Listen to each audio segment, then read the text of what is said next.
It's 12 o'clock in Frisco, Texas, and it's time for Smoker Broker Radio with Robert Meche, a.k.a. the Smoker Broker.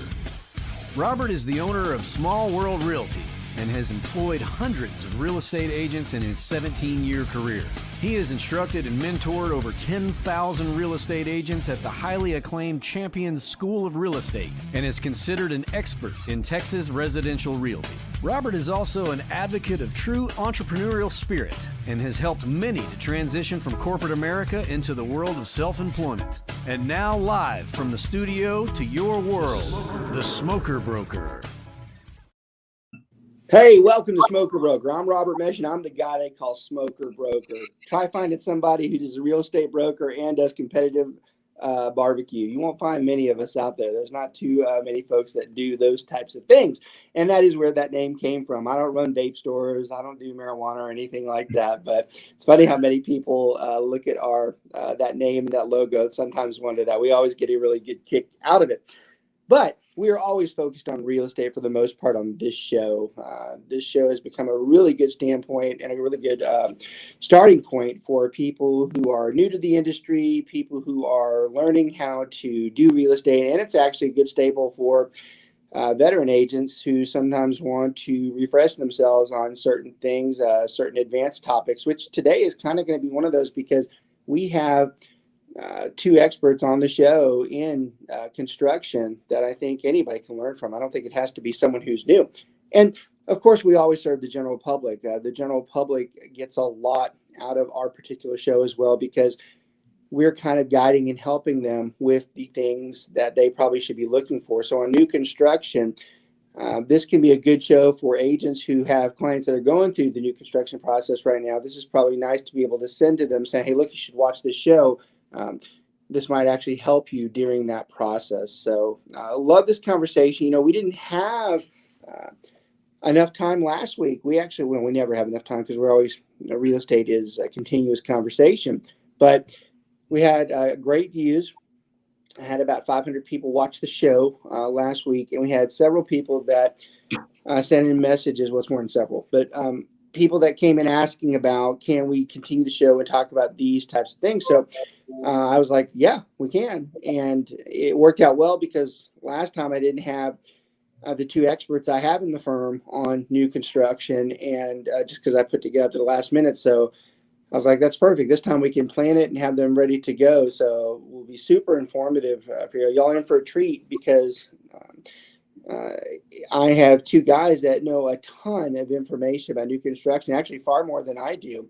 And I love when I have expertise like that on the show because even for me, I get to pay attention and I'll learn a little bit from them. So I think you're really going to like this. This is a good complement to the show we did last week where we talked about the negotiation side, whereas this time we're going to talk about the problems that can happen in the process itself, what the builder has to go through. So I think it's a really good complement to the show last week and give you a lot of information. We are also going to continue the end conversation there where we started talking about the negotiation process when you're going from the ground up, where the sticks are put in, all that type of stuff. We really just quickly mentioned that. We didn't spend a lot of time on it, so I'm going to spend a little bit more time as we start the show today. Happy Thursday to you. Hope everybody's doing well, getting moving forward. And, we practice for the most part in the state of Texas. We have people across the country that watch, but the majority of our listening audience is in the state of Texas. The weather's been good for the most part. We had a little hiccup there last week, a little bit of snow. Jim, did you get some snow down there? Oh, it was amazing. Isn't that crazy? You don't get snow down in Austin very often, do you? No, it was pretty exciting. I mean, it's rare. It's a everybody rare has event. snowmans in their front yards. Yeah, it's funny when, hell, even Houston had a few snowflakes last week, and that's just very rare for that part of the country. So, but it's kind of hypocritical because what I was going to say is that we've had a very mild winter, and that actually helps the real estate market because it gets people out to show more. I mean, nobody likes to really show in the snow and when it's cold and miserable. So we've had a really mild winter, and that is actually helping fuel a market that probably doesn't need any more fuel on it. So that's been interesting in itself that we're already through mid-January. Typically in the state of Texas, once we get through a mid-February, we're usually pretty done with our winter. So that's good for us as far as house selling goes. But that was interesting. I was probably one of the only areas that didn't see any. We didn't see any snow at all. It was all around us. It's like it came in, it dipped in under Dallas, and it, my folks out in Fort Worth, just south of Fort Worth, they had like 4 inches snow, and they're not even 60 miles away. So it's amazing where that. That's about what we got here too. What's that? That's what we got here too. Probably close to 4 inches, and that's crazy. And I tried to cancel an appointment, but I had a client that happened to be from the Northeast. He says, "I'm not afraid about that." I've had that before where we've had a day like that, and which pretty much shuts down Dallas if we have something like that. And I had a client get mad at me one time. He's like, "You're kidding me." I'm like, "Oh, it's not the same, brother." I go, "I used to serve that area in the Northeast." I go, "You guys can have a foot of snow on the ground and the roads are treated. They're not done like that here." I go, "You don't want us to be showing you the properties right now." Even with a glaze of ice or a glaze of an inch of snow causes misery down here. So, yeah, it's funny. I talk so much about, or I'm so entwined with all the barbecue and stuff in the state of Texas. I thought it was awesome to see. I saw Kreutz and Franklin. They both posted pictures with snow outside. These are the barbecue mega capitals of the world, and they got snow on the ground. And that's just something they're not used to seeing out there. So I thought that was pretty interesting. Gary, did you see any snow in New Braunfels? Was there some out there? It snowed, but it didn't stick. It snowed most of the afternoon, but the ground temperature was about 38, 39. So none of it stuck. But it was crazy. real pretty to watch it coming down. Yeah, it's crazy that far south. I mean, it's just so rare. You're talking about a handful of times that snow has hit our Austin, San Antonio, and Houston markets. So it's kind of fun just to watch that go through. But with that said, that was something that was interesting last week. Hearing more and more about, it's funny. This is like a quiet happiness, but I'm seeing more people that I know that are telling me that they have either got their COVID vaccine or that they're in line to get it. Of course, these are my some of my just a little bit older than me friends, because they are. I think they're looking at the 65 and up right now that they've put in line. But I've heard a lot of my friends say that they are in line or they've got the vaccine. And, that's very positive information, because I guess what I'm trying to say is the way this has been produced or assumed was that it was going to take a long time to get this vaccine out, which I think for a lot of people that's true. But there are a lot of people that are starting to say they got it. And the more people that get it, the closer we are to getting back to somewhat of a normalcy. And that's why it's important to me, because I'm starting to be of the opinion that the speed that they're starting to get it out, maybe by mid-year, we do return to some type of normalcy. I mean, I don't know if it's perfect. Well, I know it's not perfect, but I do know that with that many more people vaccinated, it's easier to say that it's not as transmitted as easy as it has been. And maybe some people start becoming a little more relieved. And, you also have to figure at that point, what hurts everybody is helping everybody too, because we've had so many people that have caught the virus over the last couple of months that there are a lot of people out there with antibodies right now. So you have two things that are actually working. And one is the people that have had it are immune. And now you got people that have the vaccine shot. So you have a larger group of people that are a little more comfortable when they're out and about. I don't mind telling everybody, at least at this point now, I hadn't shared it publicly, but we had it. We had it during Christmas. The whole family got it. I want to say it was from one of our kids in one of their events that caused it. But we had it. We were one of the fortunate ones. We were very asymptomatic. I've described it with the kids. I didn't realize I don't even know how you can say they had it.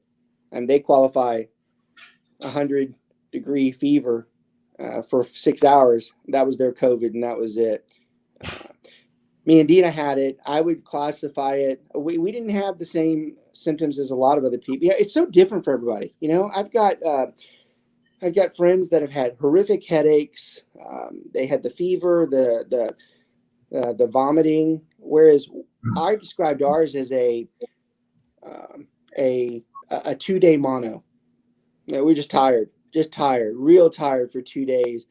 But after that, it was gone. And look, I've been careful about talking about it publicly and basically saying, that we didn't have a problem with it, because I'm very sympathetic to all the people I know and the friends that I have that have not been so fortunate. I've seen some people talk about, yeah, I got it. It was, no problem. Everybody's worried about it too much. I'm like, yeah, and you're fortunate. There are plenty of people that didn't take that route. I got a very good friend. He is like on a thin line right now. The chances of him making it are probably less than, stellar. And I've had several friends that have passed from it. So I in no way take any joy or excitement in the fact that we handled it okay. It's just, we were very fortunate that it happened that way. But there are too many people that it's affected by. So it's hard when I see people say, oh, it's no big deal. I'm like, yeah, it just depends what big deal is to you, whether you're in a hospital for a month or it just passed you. So we did have it. We went through it. We have the antibodies. They say, it's funny, they tell us it's 3 months. It's 3 months. I'm like, I don't know how y'all can define a 3-month immunity. My personal guess is it's longer than that, if ever. But it's interesting that they say 3 months. But those things all combined, I think, are a positive sign right now. And we've talked about COVID the beginning of every show since March. And the reason why today I think it's more important than it has been, I do believe those two things combined, that the amount of people that have had it and the people that are starting to get the vaccine, including all the frontline workers, which every frontline worker that I know personally has got it, the vaccine.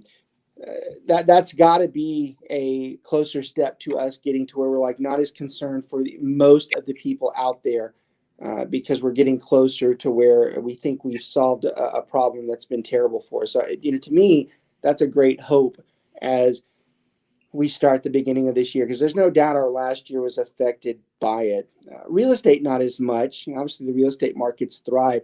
I will tell you one thing from a real estate perspective. I noticed the past week, we're going through, obviously, our year-to-date sales and our numbers, like any group does. And I was surprised when I looked. I go, wow, the numbers are kind of similar to the year before. And I'm sitting here, we're breaking all these records. Well, it didn't hit me until the records really weren't until the 6 months from June to December. Mm-hmm. That's where when I went back and looked at January and February, especially March and April, I'm like, oh, we were behind on these months here. Deals are being lost because people wanted to see what was going to happen with the COVID, and so they get out of the contract and walk away from their earnest money. So I want to talk about that. I want to talk about that because that's important. So look, I find this conversation really useful for a lot of people right now. And this is besides our new construction conversation we're going to have today. But Jim just mentioned something that I think is really important. So one, yes, March was a very bad month because a lot of deals were lost. I've said it on several shows, that week that the NBA shut, because I always attribute everything when everything started happening, when NBA backed out. I lost $3 million deals that week, just every one of them, bam, bam, bam. So, it's like $120,000 worth of income. Now, my worry wasn't there, even though I'm never thrilled about losing that kind of money. When you have 120 some agents, if it happened to you, it's happening to them. And that did happen. So we have this time frame where January and February were already running low, but then March and April weren't what they were supposed to be. And really, June wasn't what it was supposed to be, because June's where it starts picking back up. But then we get into July, August, September, they all became record months. It's like we're celebrating these record months, and they were records. There's no doubt. We were 3 times our volume every one of those months. But it reminded me, I forgot. I was like, oh, wait a minute. Like, the first part of the year wasn't that stellar. So it kind of was a high and a low. I was like expecting higher numbers. I'm like, yeah, it kind of balanced out. So that was something I caught. Now, here, more important to what I was talking about, it's really useful for everybody that's out there. Jim's talking about the contracts that were lost. This is a very important subject that I was told this past week, and I think it'll be helpful. So I have a very prominent accounting firm that does our stuff. One of the best out there. I pay a lot for it too, but I do it because I know the value of accounting. Obviously, I came from that background, and I don't mind paying someone. I know they save me a lot of money on what we do. And one of the things I had not realized yet is it's important for those of you that are looking at PPP loans and the second round of PPP loans. One of the qualifications for the PPP on the second round is that you show loss from 2019 to 2020. And I think a lot of real estate agents, when they heard that, they're like, well, wait a minute, we've had record. I'm like, you had record second half months. You didn't have record first half months. And some of you might be surprised that your volume might not have exceeded the year before, which means you might qualify for that second round of PP. And I didn't realize that. I'm not talking about us in general. I'm just talking about that comment was pushed around, and I had not realized that. Of course, one of the other prominent things on the accounting side is that it looks like the IRS is going to permit what they call double dipping. They're going to allow not only those loans, well, a lot of the ones, especially the ones under like 50,000, they're going to let a lot of those loans be completely forgiven, but they're also going to allow you to deduct the income off of those. So that's which is needed. It is needed, and it's needed greatly for especially some of the small businesses out there. We'll tell you a personal note that annoyed me yesterday. Again, I can say that because it's my podcast, and I have no love for any of the corporations, but I saw where, I'm not going to say it because I don't like ever even documenting anything on air or anything, but let's just say I saw a very prominent retailer who's been in business for many years that did very well. It's kind of one of the craft store ones. I won't say it specifically, that way they can't say anything to me, but they were in the news this week for taking $100 million in PPP and then going bankrupt like 2 weeks later. And I tell you, their CEO came out and he said, look, he goes, it was desperately needed because we couldn't have even operated the closings of those stores without that money. I'm like, great. I go, great. Using the money to close them down when the people who are trying to stay alive. And some of those people just needed 2 million of that. And you took 100 million of it and flushed it down the drain. It's amazing. And I'm not even going to talk that much longer about it because I'm still fearful that that's the evil and the unhidden that we haven't seen yet, is how many of those big companies had that money where they did literally flush it down the toilet and knew they were going bankrupt, or worse, the ones that just desperately didn't need it and they still got it. Those numbers, they're not disclosed yet, but they're going to find out. And you watch come mid-year, they're going to find out that those people were out there. Now, we could keep talking about that, but I don't want to because I talked longer than I wanted to about the initial COVID. But these were very helpful tips. We talked about takeaways on the show. Those were very helpful. Trust me, for anybody that's in the accounting side of it and how COVID's affecting us right now, that should be very helpful. All right. So we're going to continue our new construction conversation. I love it in the fact that two of my regional partners that do this together with me in the San Antonio and Austin markets are, one, dear friends, and two, they are experts in new construction, actually far more than I have in it, which I love because I love listening as well. So today on my this side, I always go the wrong way. I got Jim McCauley. He's out of Austin. He's our regional director in Austin. Long-time new construction builder, luxury home, regular homes, has built many homes. Long-time realtor, long-time broker, long-time mentor, and everything that you could want in real estate. But expertise truly in new construction. So gonna really love hearing from him today. Jim, thanks for being on. Appreciate it. I know you're always busy, so I appreciate you making the time today to talk with us. Then I got my longtime friend and mentor down there, Gary Richey. His background just as varied as Jim's as far as, when it comes to construction. Interestingly enough, and I love the compliments between these two, Gary is far more a commercial builder over the years, although he could build a house if he wanted to, probably has many times, but he has the commercial side of this. So you got two guys with, I dare to say over probably 60 to 70 years of experience in construction. So we're going to talk to them about the back end that we didn't talk about the other day, how the building process can be affected and how simple things to us as the general public might not be so simple from the builder standpoint. So I think you're going to get a lot of that because we had so many people that talked about how much they enjoyed the shows last week. So Gary, thanks. Gary's down in our San Antonio, New Braunfels area. He is our regional director, and a regional director for purposes, but basically they're my business partners in those areas, and they run the same thing that I do in Dallas, Fort Worth. So I love it when they can be on the show and have the expertise that we need for the certain topics that we have. And honestly, we just probably don't have them on enough, which is something that we're going to try this year to do. So thank you, Gary, for making your time as well. In fact, I see you in the classroom in there, so you're probably taking some breaks in there to try to get some time in to help us out. So you're doing some I snuck into Jim's backyard. I'm sitting in one of the classrooms at the Champions in Austin, and I said, in Texas, if you build it, they will come.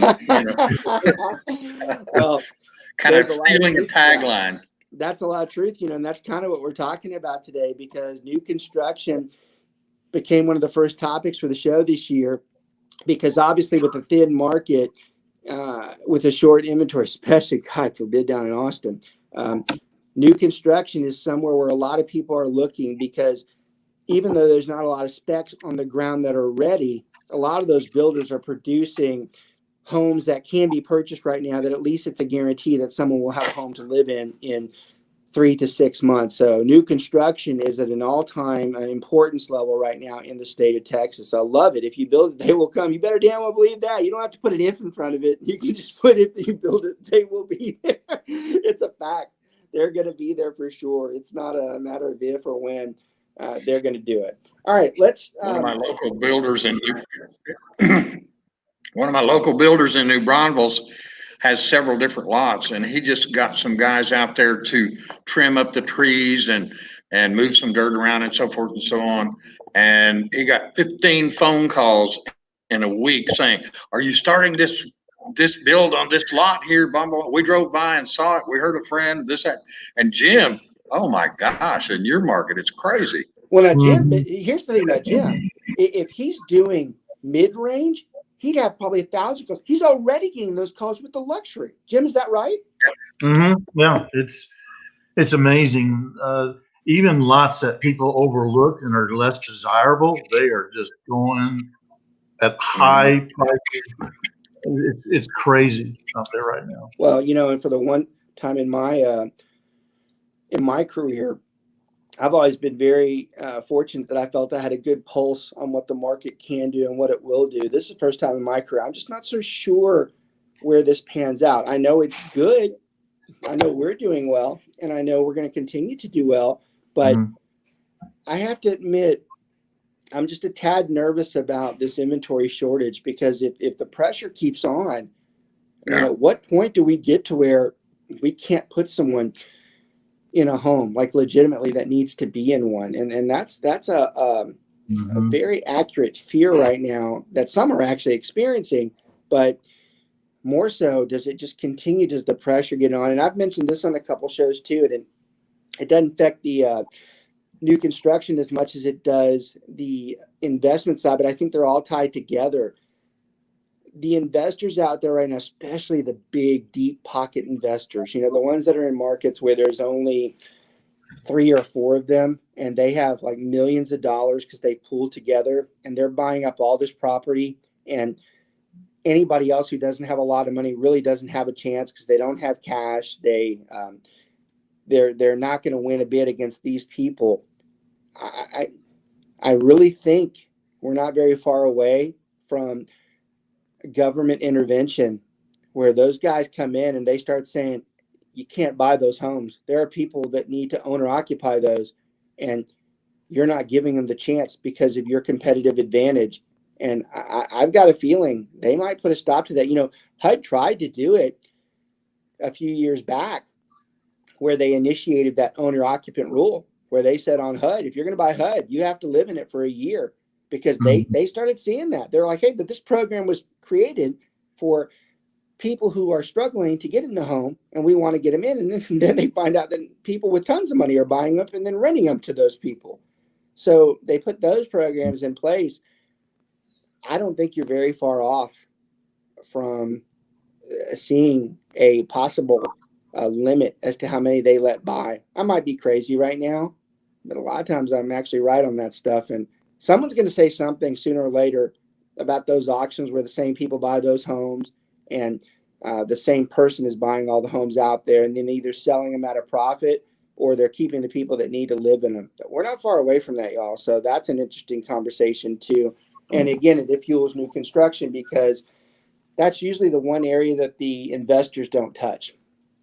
That's another good part, takeaway from the show today, is that one of the many good things about new construction is that you're not going to have investors really digging in there, because they know that they're paying a higher amount than they probably want to pay. Although, even with that said, I have seen some new investors actually get to the point where the inventory is so short, they buy those so they can have that asset too, which that's not good for anybody. At least right now, it's not. Well, it's good for the builder, but it's not good for the housing market and the general public. So all that stuff is out there. Let's start talking about just a general conversation. I said I was going to start talking about the finished part of the negotiations when you build from the stick up. But I'd rather talk more about the process, the building process itself with you two. So Jim, I want us to start with how do you think right now with the builders in the markets, are they being delayed because of the demand, or is it just a matter of, is it a material issue, or is it both? What are you seeing out there? It is both. And you know, I mean, right now, appliances, for example, I mean, we're closing houses without appliances. Out of what? Without appliances. Wow. Lumber, as you know, has been so volatile and so high, particularly with the smaller builders. They're actually putting in their contract, even though they're giving the client a fixed price, they're actually now putting in the contract that the lumber is only an allowance. And wow. if it goes over that, they owe it. If it goes under, we'll credit it back. That's look, where, y'all, I'm going to stop him right now, and because that point he just made so overwhelming. Y'all, it's rare that I hear something that I don't know from an experience level and a current market level. I had not heard that, and y'all, if someone like me is eyes deep in this, 24/7 is just hearing that takeaway from the show today. Listen to what he said. Houses being closed on where the appliances aren't even in yet. They're so desperate to close on them. They want to get them closed, and they're just like, well, look, we'll get those in there. I promise you that. And then you're getting to where we've known lumber's been an issue for a long time. Lumber's been sky high for the longest time. But now they're getting to where they're putting an allowance in there for it. I mean, This is unheard of. Had a lumber package on a deal we're about to start that jumped up like $35,000, and people kind of had to back up and table, and we're sitting there hoping that it's going to ride down. I'm telling you, that's not going to happen for a while. Gary, so you're different. You're not so much the residential, although I know you have all the residential information, and I know on the commercial side, a lot of time we deal with metal, iron, and steel, but you've recently done a pretty big project with lumber itself. And I mean, are you seeing some things like that? Absolutely. And, you know, it's not only lumber, it's also all of the other primary, you know, components that you need to build a structure. Jim can confirm this too. I, in commercial, do both steel frame construction and lumber, and sometimes a combination. And I found that typically we use lumber in the past as recently as 18 to 24 months ago because it was a less expensive alternative to steel. That's no longer the case.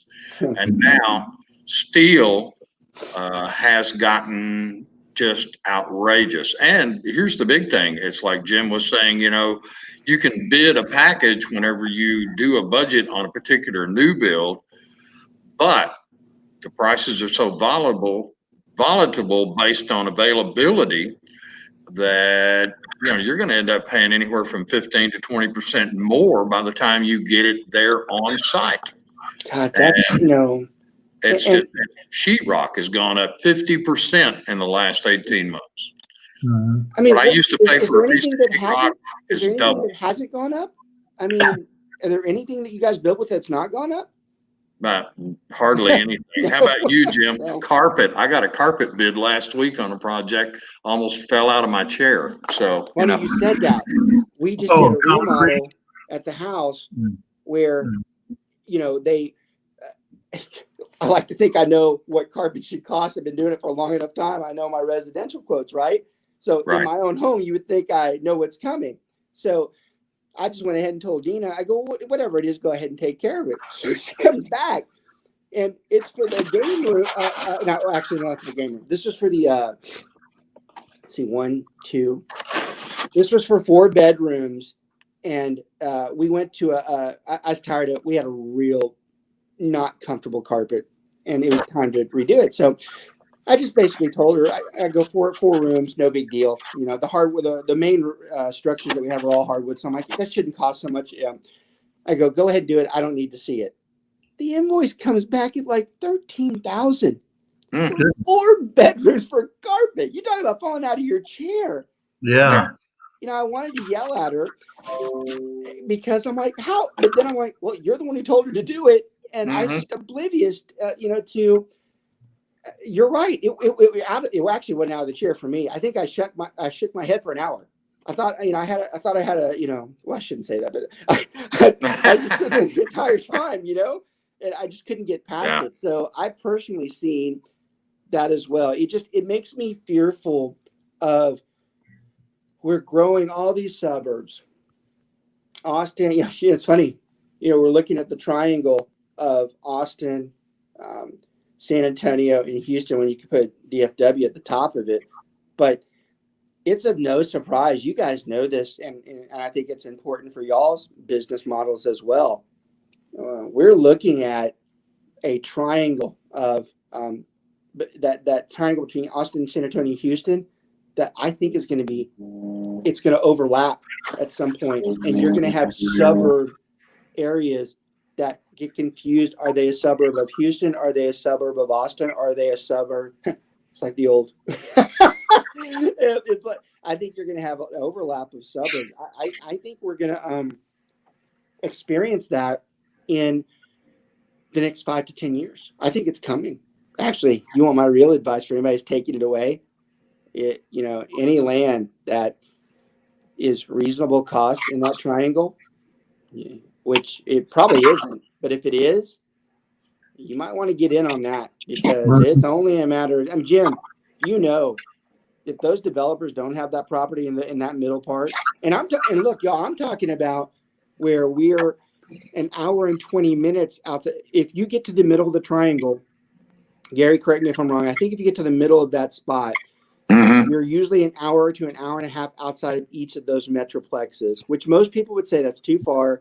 And you're in the sticks, and you are in the sticks. Once you get Lockhart's in the sticks. Once you get past Lockhart, you really get in the sticks.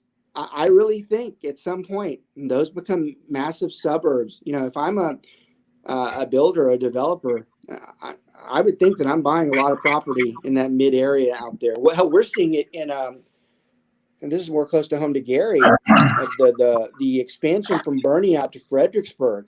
Oh, unbelievable! That's crazy. Well, Jim, you too. Outside from Lakeway, you're seeing Marble Falls. Marble Falls, right? Dripping Springs, right? Big circle there back to Johnson City, and then Fredericksburg, and it's crazy. And look, listen, for anybody that's out there that's not familiar with what we're talking about, y'all, they're talking about some really rural areas.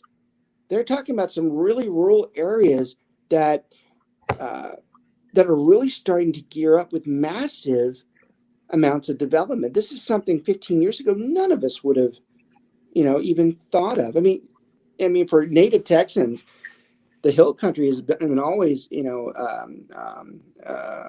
truly wanted hunting land, deer. I mean, this is the deer capital of the world. With out in the Llano area and further into South Texas, and we're starting to push to where residential development might be in those areas. So it's amazing how we eventually come to terms with what does not only our state, our country, and the world, how do we continue to expand the populations to where we're still within a reasonable amount of distance from places that serve those areas. This is something in our lifetimes we will see, that we're going to be a part of.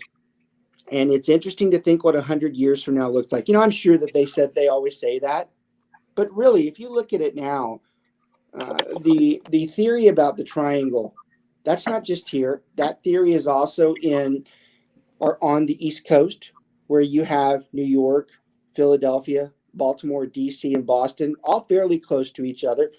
They already kind of overlap. I mean, Philadelphia and the Baltimore markets, they actually overlap. You have people that commute between back and forth in those cities.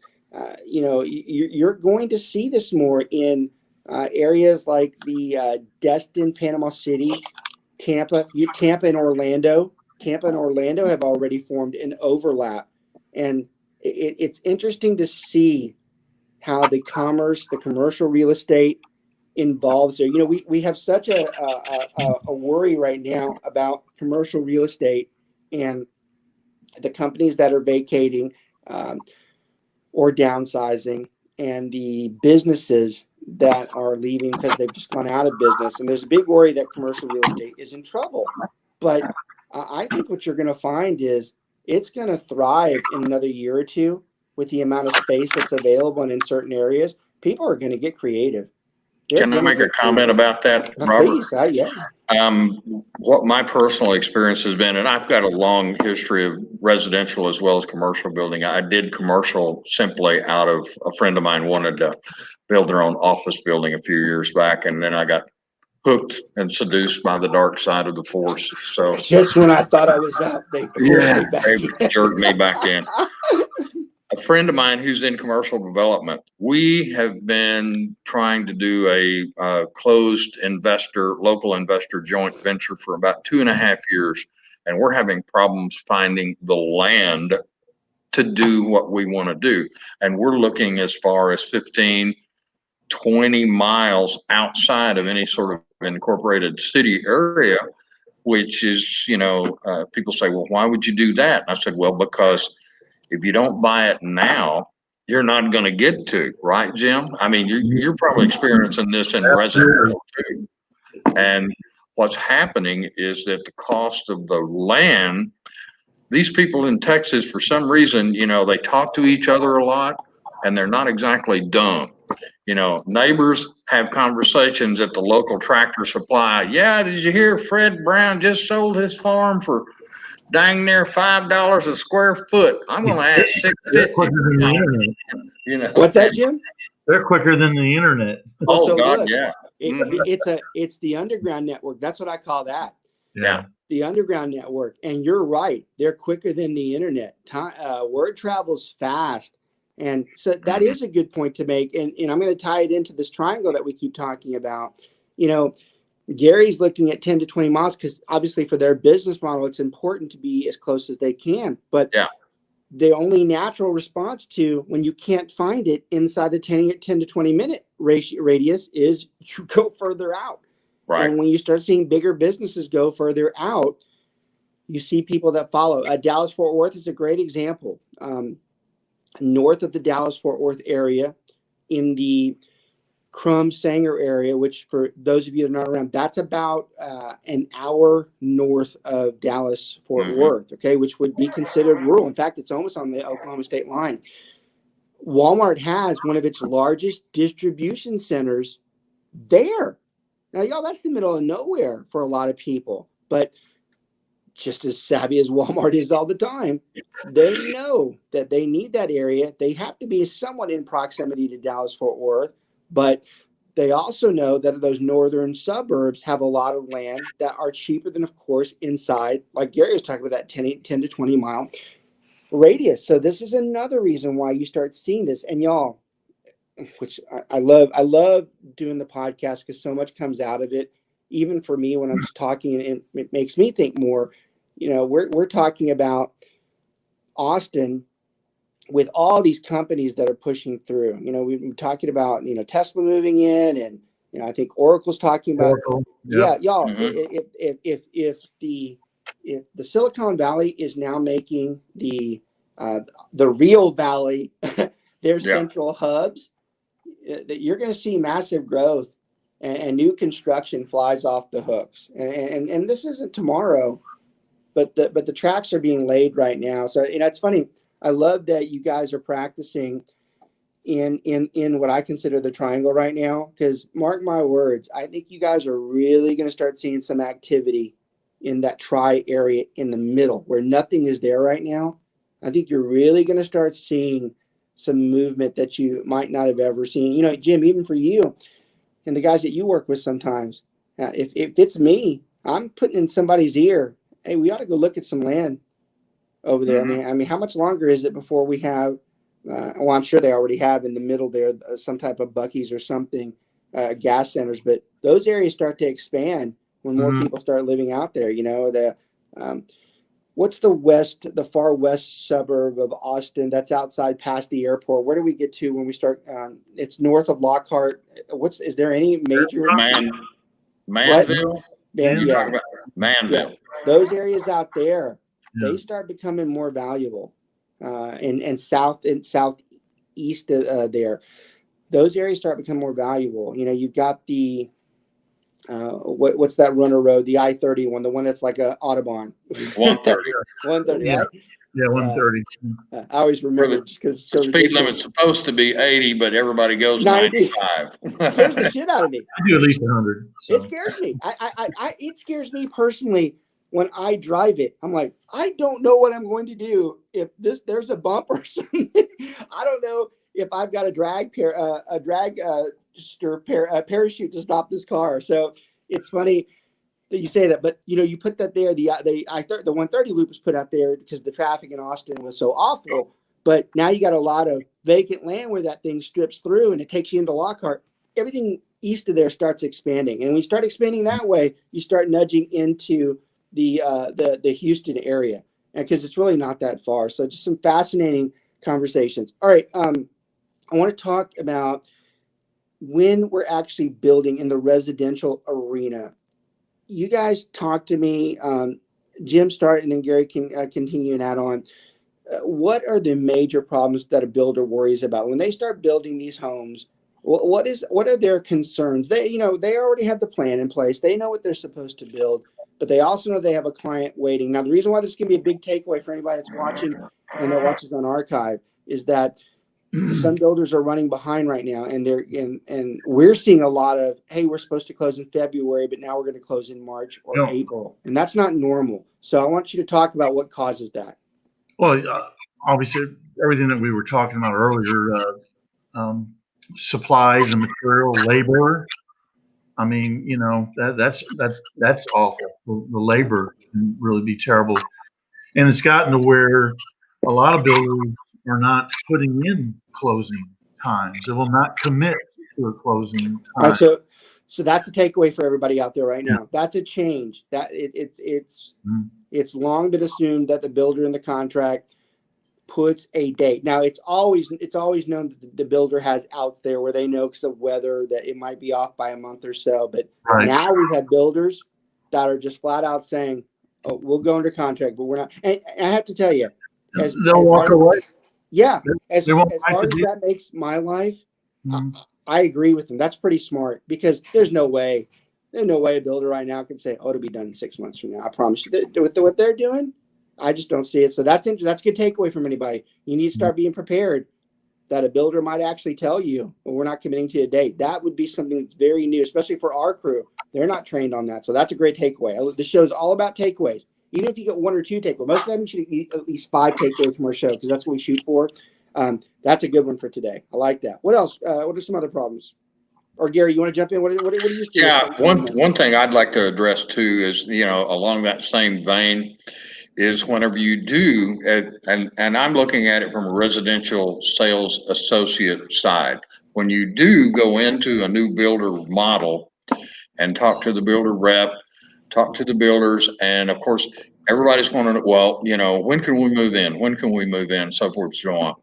And you get a on-site rep who has been coached and basically threatened to, within an inch of their life, do not commit to, we'll be done in 6 months or, 180 days or whatever.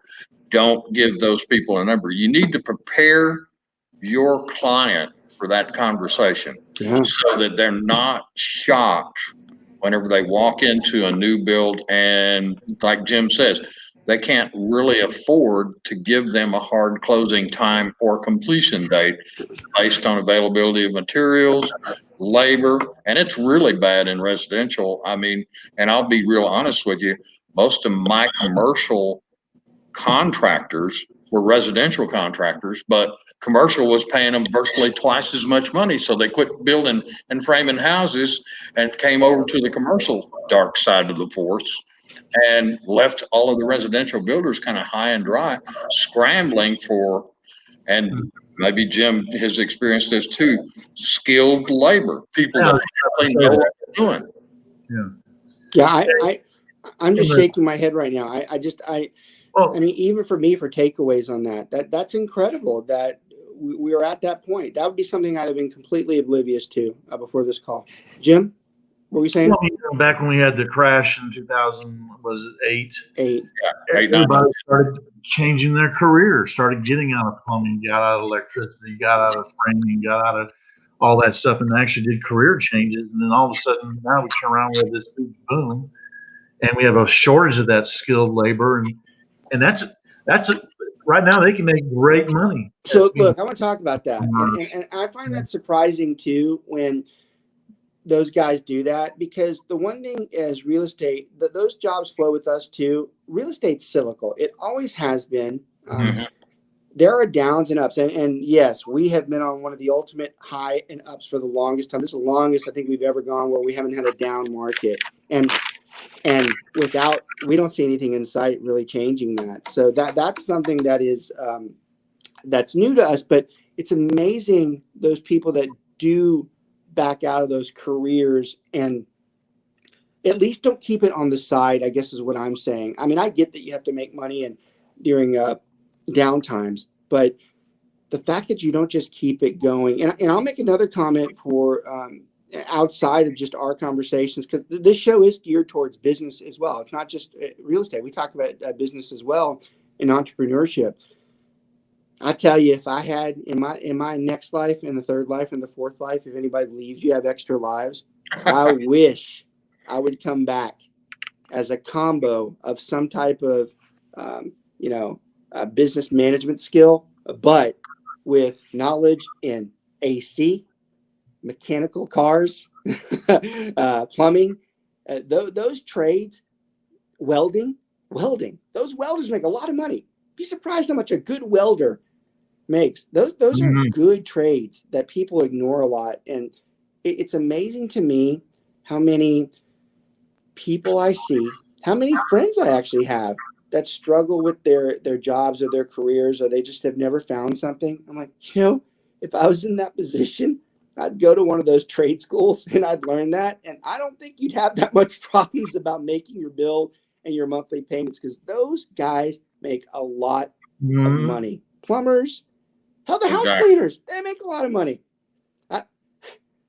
Anybody. The welder that built the handmade, custom handrails for me in one of my projects, the one I'm sitting in right now, he shared with me kind of like on the side that I said, well, how come you only just have one helper and he's skilled as heck? You could tell the guy knew what he's doing. He says, because I have to pay him $35 an hour. And this was 2 years ago. And I'm going, oh my gosh, you got to be kidding me. He said, nope. And that's not while he's just on the job. That's from the time he leaves his house, comes to my shop, goes to the job. So I said, so you're paying him to come to work? And he says, absolutely, or else he'll go someplace else that will. Yeah, one of the plumbers the other day that we were working in, they pulled that shit on me too. They were like, there was a part they needed, and it was a part that they failed to recognize the last time. So the guy goes out, he comes back 2 hours later, and they billed me for it. I'm like, like, I'm not paying for this guy driving around aimlessly because of something he forgot. And I had to fight for it. They took it off, but it's because of what you said. They had to pay him. They had to pay him for that amount of time, and it probably wasn't cheap because it was a Saturday. Another very important when you're going in to see a new builder, whether it be custom or production, whatever, I think that is, what is their warranty program? All right, so look, we have a few minutes left. Let's talk about that. Let's talk about the warranty problem. Now, another reason why I love you bringing that's going to be a great way to end the show too. There was something on a good national article came out on questions that are really important to new builds. And I'm going to tell y'all, again, just to show you how much information is in this topic, the next show, I'm not going to do it next week because I don't like going 3 shows with the same topic, but there are 15 questions that they advise you to ask a builder. And they were really good. A lot of times I read through these articles, I'm like, yeah, whatever. One of them, and I'm looking for it, Jim. It says, what is the warranty on the home? What is the procedure for warranty claims? How quick are repairs made? So I love you talk about that. That is, for those of you, that is a current event right now that for you're trying to get another takeaway, there's another one. Listen to what he says about what you should ask a builder when it comes to that warranty. Jim, tell him about it. Here's something else, and I do this because I represent 3 builders that have a great warranty program, and I use it against other builders. But the biggest thing is what is their warranty? Is it a 1 year? Do they have a 10-year structural? And then most importantly, who's backing that up? Because there are a lot of times a builder can go out and the home building companies have a contract where where you're giving your client a 10-year warranty and you're going to do this 1 year warranty with them, which you have to by law anyway. You don't have to give them a 10-year anymore. You just have to give them a 1 year. But the bottom line is that all just on paper based on that builder? He's going to have the money to fix it if something really goes wrong? Or if something happens to that builder, is there a third party backing up that warranty? That's a major takeaway, and I really want to focus that in our last couple of minutes. That's one of the most important pieces. Is the builder financially worthy? Have they been doing this a long time? Because if they offer a warranty where they're the only ones that are backing that warranty and they go bankrupt the next year, you've got a major problem on your hands. Most builders these days do contract through a third party, so it's paid for up front. Well, you're really paying for it, but it's a third party agreement to where even if the builder doesn't exist, those warranties are still in place. So yeah, I wanted to make sure that they knew that, because you need to ask, do they have a structural warranty? Because I've had people come to me and they went through the whole construction process, they're at the closing table and they find out they don't have a 10-year structural warranty, and no one told them that. Yeah, that's insane. That's critical in Texas. Absolutely. Look, Texas is a hard soil state. In a lot of areas, it's not a matter of if, it's a matter of when. And if you don't know what and look, another takeaway for the show, a lot of takeaways in the last few minutes here. Another takeaway, that stuff about you being a real estate agent, you better have some knowledge about that. You better not just sit there and say, well, that's the builder. That's one of the cardinal sins in working with a new builder, is that you get so comfortable that the builder's doing a lot of this that you just sit back. Let me tell you, if there's something that you should have had knowledge on about that builder and you didn't tell that buyer, they'll come after you. They'll come after you for being incompetent and not representing them to the fullest, because in all reality, that is what happened. You were incompetent and you didn't represent them to the fullest. You should know the downfalls of those contracts. And look, and I think that's going to be a good way to end this conversation today. and set up the next one we're going to have in a few weeks on this list of questions that you should ask, because there are questions. The goal today was to talk about some of the problems that we see in new construction. And I thought Gary and Jim just did an outstanding job. It'd be so much greater. It'd be so great if we could just spend hours with them. And we're going to try to do that more throughout the year, because the little bit of time is valuable. But the next one we're going to focus in on, we're going to look at the questions that you should be asking, because the way Jim did that, he's basically warning you that he knows that can be an issue, and he knows that there are multiple other issues behind that he doesn't have time to talk about today, and it's going to be in these questions. So that's a show that I think I'm going to really look forward to, because I think it's going to bring everything together that we've been talking about, but it's going to be more blunt as to, from a real estate agent standpoint, you better damn well have gone through these steps so that you can make sure that if anything goes wrong, you're like, hey, we did that. I did this, and this, and I made sure this happened. I think that's going to be helpful. And I definitely will have Jim and Gary on for that. I'm going to make a real effort for any type of construction to always have them on, and have them on for just general conversations as well when it comes to real estate, because they're much more than just new construction. In fact, they're far from just more from new construction. I want to thank everybody out there for watching. Like I said, we continually have great views on the show. Well, last week we crossed 500. It's not unreasonable for us to cross 500. Sometimes we reach a 700 to 1,000 viewers. Now, the reason why I like that is a lot of podcasts they come up with these gaudy numbers that they had 10,000 people watch, 20,000 people watch. A lot of those views are in passing. Someone just passed the show. I can assure you the majority of the people that watch this particular podcast, they are watching it for the material, and they watch it through.